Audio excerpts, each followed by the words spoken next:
Okey. Peserta yang pertama dari Alang. Okey, go.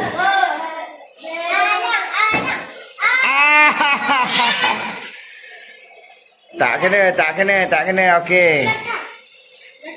Cubaan kali kedua. What? Tidak peserta yang kedua. Muhammad Adam. Okey, Muhammad Adam.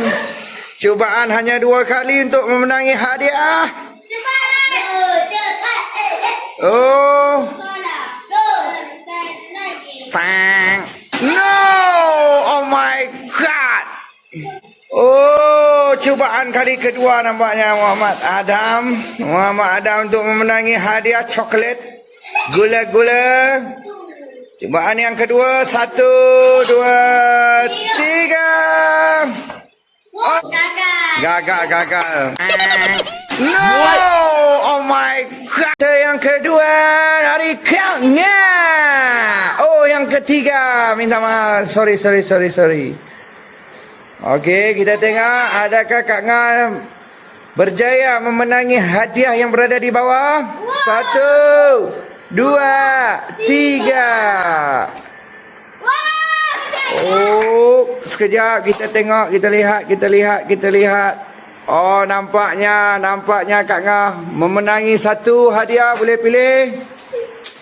Boleh pilih yang mana? 1 saja. Okey, cubaan yang kedua.